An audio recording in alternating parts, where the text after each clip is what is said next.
प्रदेश के पशुपालकों के लिए सुखद खबर है। अब पशुपालकों को चारा के साथ साथ पशुओं के लिए फीड की चिंता करने की आवश्यकता नहीं होगी। जिला सिरमौर में इस दिशा में किसानों और पशुपालकों को बड़ी सफलता हासिल हुई है।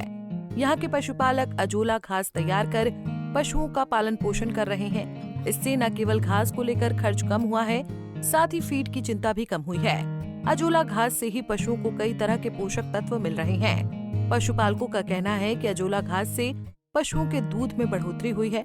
अजोला घास की खास बात ये है कि इस घास को उगाने के लिए ज्यादा जमीन की आवश्यकता भी नहीं पड़ती, ये पानी में उग जाती है। विभाग द्वारा ग्रामीणों को अजोला घास को तैयार करने की विधि बताई गई और साथ ही क्षेत्र के 5 दर्जन किसानों को घास के बीज का वितरण किया गया है।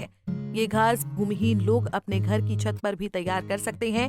एक तरपाल में मिट्टी और गोबर में पानी डालकर घोल तैयार करने पर घास के बीज पत्तियां डालने से ये घास पानी में काई की तरह तैरने लगती है। और मेरे को अजोला घास लगाए हुए कम से कम 2 महीने हो गए हैं। अजोला से हमें हमारे पशु जो है वो जैसे कि उन्होंने बताया था कि दूध में कभी भी कमी नहीं होएगी। हमने जो अपना अन्न देते थे, हम उनको पीस के कूट के वो हमने बंद कर दिया है। और जब से अजोला घास दिया है तब से हमें बहुत बेनिफिट है, यानी कि हमारा अनाज हमें बच गया खाने के लिए। और मात्र 1 या 2 उंजल मुट्ठी भर, किलो भर या आधा किलो मैं अपनी गाय को खिला रही हूँ और मुझे दूध में कहीं भी कमी नहीं महसूस हुई है। और जैसा कि उन्होंने बताया है कि जो पशु बार-बार इंजेक्शन लगाने पड़ते हैं, बार-बार यानी कि फिर जाते हैं, उनसे भी इसको आपको आराम मिलेगा। फिर अभी देखते हैं, अभी हमने नया-नया ये काम शुरू किया है।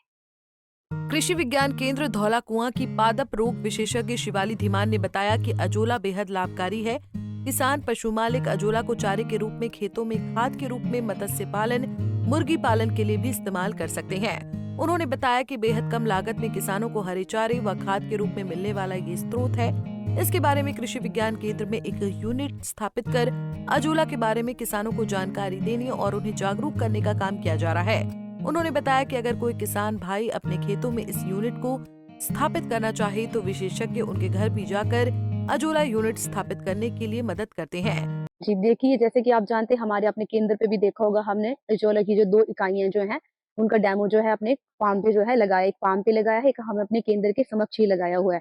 तो वहां से जैसे कि हमने जो है कई लोगों को वहां से जो है बीज भी जो है वितरित करा है और लोगों ने वहां पे आके केंद्र में आके देखा है कि किस तरीके से इकाई का जो है प्रदर्शन जो है लगाया है, किस तरीके से उसको लगाना है, उसके बारे में हम उनको जानकारी दी है कि कैसे वो पशुओं में जो है अजोला को उनकी मात्रा में, उनकी खाद, उसके मतलब उनकी जो भोजन में प्रक्रिया में ऐड करके जो कैसे उसकी दुग्ध उत्पादन को बढ़ा सकते हैं, उसके बारे में, उसके रख-रखाव के बारे में उनको पूरी उनको जानकारी दी है। तो इस तरीके से लोग जो हैं जो केंद्र पे भ्रमण करते हैं, वो लोग मिलते हैं जो जागरूक हो रहे हैं, वो इस चीज़ की तरफ को बढ़ावा दे रहे हैं। तो आप इस गाँव में भी देखेंगे कुछ लोगों ने जिसकी प्रदर्शन इकाई लगाई है। धीरे-धीरे उनसे देख के जो है लोग और भी जो है वो जागरूक होंगे और इस तरफ को रुझान करेंगे। देखिए, अजोला जो है मैं बात करूँ ये जैसे एक फसलों में एक हरी खाद का काम करता है और ये पशुओं में जो है ना जैसे हम बात करते हैं कि मिनरल प्रोटीन, विटामिन्स है, ये सब चीज़ें जो है जैसे हमारे लिए, हमारे सेहत के लिए हम बोलते हैं ड्राई फ्रूट्स ज़रूरी हैं, तो उस तरीके के पशुओं पे समझिए ड्राई फ्रूट्स की तरह ये काम करता है। उनको ये बहुत अधिक मात्रा में प्रोटीन, पोषक तत्व देता है। जिन पशुओं में इतनी की समस्या रहती है या जिन पशुओं में दुग्ध उत्पादन कम रहता है, प्रजनन क्षमता कम रहती है, तो ये इनकी उन सब चीज़ों को बढ़ावा जो है देता है और उनके स्वास्थ्य के लिए बहुत ही अच्छा है। पंजाब केसरी टीवी के लिए नाहन से दलीप सिंह की रिपोर्ट। हमसे जुड़े रहने के लिए हमारे YouTube चैनल को सब्सक्राइब करें और नई वीडियो की नोटिफिकेशन के लिए बेल आइकॉन को दबाएं। अगर आप ये वीडियो Facebook पर देख रहे हैं तो लाइक जरूर करें और ज्यादा से ज्यादा शेयर करें। इसी तरह के और भी अपडेट्स के लिए फॉलो करें हमारा Instagram पेज himachal.kesri।